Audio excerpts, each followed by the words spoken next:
Bienvenue à tous. Alors, je t'ai pas encore abonné, abonne-toi pour ne rien rater sur le Barça. Alors, durant cette vidéo, je te parle d'actualité. Alors, donc, c'est presque officiel. Bernal pense déjà à la récupération de sa blessure. Donc, il s'est blessé lors du dernier match face au Rayo.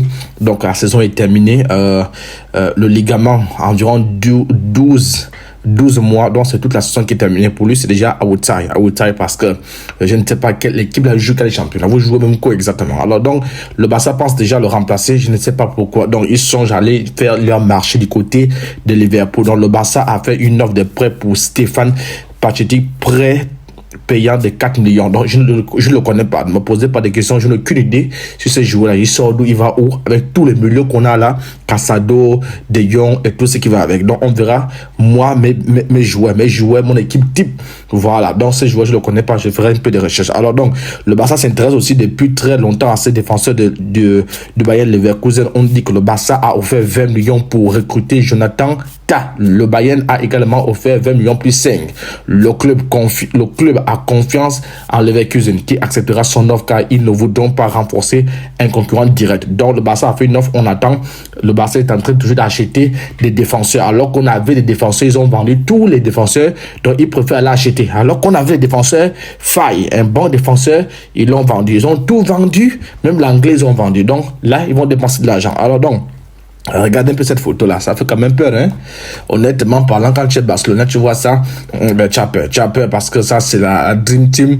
Même si jusqu'à présent ils n'ont pas encore marqué, c'est en dehors de Rodrigo qui a marqué, on ose croire qu'ils ne vont pas monter en puissance en crescendo parce que si les moteurs sont en marche, on aura du mal face à cette équipe là, on aura du mal.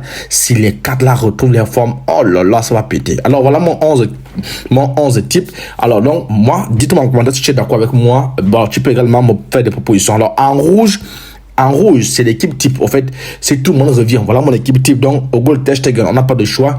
En charnière centrale, Kobayashi et Araujo. Oui, parce qu'ils ont déjà évolué, parce que les deux vont très vite, ils sont encore jeunes.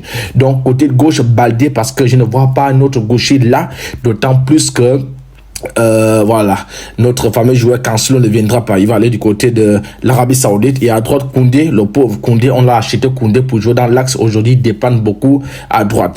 Si j'étais le Barça, au lieu d'aller dépenser de l'argent pour acheter Tah, n'est-ce pas, je préférais acheter qu'on appelle Cancelo et faire entrer Koundé dans l'axe et faire reculer Cancelo côté droit, parce qu'on sait que Kobayashi il dépend. Oui, il est jeune, il est bon, mais il y a beaucoup d'erreurs parce que il est encore jeune, il fera beaucoup d'erreurs. Donc en double pivot, Pedri et De Jong. Quand De Jong va arriver, ce double pivot fera du bien. Et au milieu, Olmo, qui d'autre qu'Olmo, parce que je crois avec le match qu'il nous a sorti, le match de Gladiator, le match qu'il a sorti, un match XXL, je pense que le côté 10 là, le point de fixation 10 là, je pense qu'il a confisqué ça.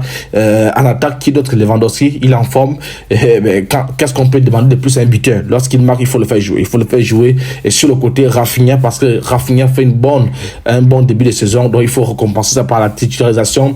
Et sur le côté, il y a mal également. Donc en bleu, ce sont les gens qui peuvent rentrer en cours de match. Vous allez voir ici, il n'y a pas de Ferran Torres. Je m'en fous de Ferran Torres. Les supporters de Ferran Torres, venez vous-même mettre Ferran Torres là. Il ne joue pas ici. Voilà, donc vous avez Hector qui peut remplacer Baldi, vous avez Christensen ou encore Martinez qui peuvent également évoluer dans l'axe, soit pour Kobayashi, soit Araujo, parce qu'il y a beaucoup de championnats, Champions League, il y a la Champions League, il y a la Liga, il y a la Copa et tout ce qui va avec. Demain, il y a le tirage au sort. Au milieu, on a Casado et Gavi qui peuvent également jouer. Parfois, Gavi peut être titulaire. Donc voilà, moi, en bleu, ils peuvent jouer. Peu importe titulaire ou pas. Fermin peut jouer. Victor, voilà, il peut jouer. Fatih peut également jouer. Donc, je ne veux pas voir les Ferran Torres. Dites-moi en commentaire si vous, en rouge, est-ce que l'équipe en rouge est compétitive? Est-ce que pour vous, il y a des joueurs qui sont en rouge qui devraient quitter? Quel joueur qui est en rouge qui doit quitter? Vous allez mettre quel joueur à la place de qui exactement? Voilà mon 11 équipes. Mais malheureusement, on n'a pas tous les joueurs. Malheureusement, ils sont à l'infirmerie. Malheureusement, on fait avec ce qu'on a. Le peu qu'on a, le peu se blesse encore. Donc, le Barça, 9 points sur 9, c'est un bon ratio. On a des stats qui parlent en notre faveur, notamment au dernier match à Rayo. Ça faisait longtemps que le Barça a une éternité qu'on n'avait plus gagné là-bas. La dernière fois que le Barça a gagné là-bas, c'est lorsque Suarez et Dembélé avaient marqué. Ça date quand même. Donc, Hansi Flick fait tomber les records en notre faveur, pas en défaveur du Barça, parce qu'il a dépassé une équipe qui ne nous a pas gagné depuis 5 ans et l'équipe vient nous gagner. Une équipe qui n'a pas marqué un but au Barça depuis 50 ans marque 10 buts au Barça. Donc c'est dit qu'Hansi Flick fait un bon début de saison. Abonne-toi, tu t'es pas encore abonné. On se dit à plus. Ciao.